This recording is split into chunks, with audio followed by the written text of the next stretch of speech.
ধানমন্ডির ৩২ নম্বর বাড়ি ভেঙে দিয়েছেন। এবার আপনারা বিমান সিন্ডিকেট ভেঙে দিয়ে প্রবাসীদের জীবনকে সহজ করে দেন। 2024-এর 5 আগস্টের গণবিপ্লবে ছাত্র জনতার অবদান সবচেয়ে বেশি ছিল এবং তার সাথে সবচেয়ে বেশি ছিল আমার প্রবাসী ভাইদের অবদান। এটাকে অস্বীকার করতে পারবেন? অসম্ভব। এটা অস্বীকার করতে পারবেন না। তার কারণ আমাদের প্রবাসী ভাইয়েরা রেমিটেন্সকে বন্ধ করে দিয়েছিল। এটা একটা দেশের জন্য মস্ত বড় আঘাত।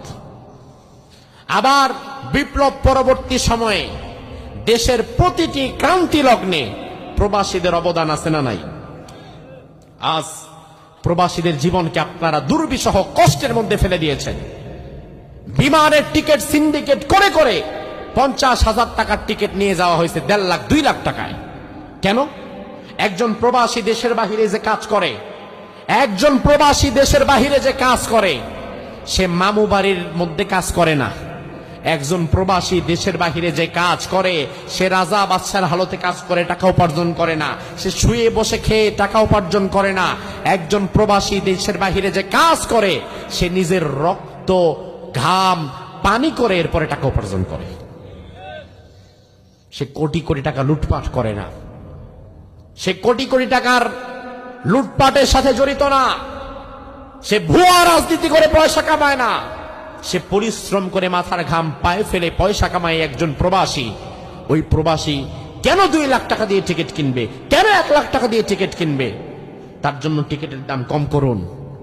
বিমানের সিন্ডিকেট ভেঙে দিন। কালো বাজারিদের হাতকে ভেঙে দিন। প্রবাসীদের জীবনকে কঠিন করবেন না।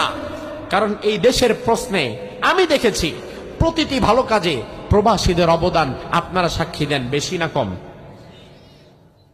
এই যে আজকের এই মাহফিল, এত স্বল্প সময়ে এই মাহফিলটা আঞ্জাম দেওয়া যেত না যদি আমাদের প্রবাসী ভাইরা এগিয়ে নিয়ে আসতেন। কি বলেন ভাই?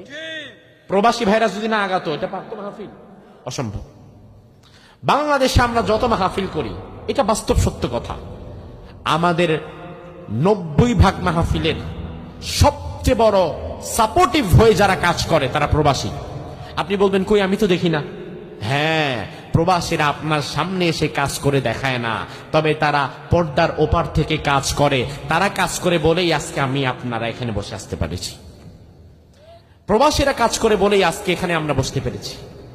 যে প্রবাসীরা বাংলাদেশের জন্য অবদান রাখে, যে প্রবাসীরা দ্বীনের জন্য কাজ করে, যে প্রবাসীরা মানবতার কল্যাণে কাজ করে, যে প্রবাসীরা দেশের মানুষের কষ্টে হাত বাড়িয়ে দেয়,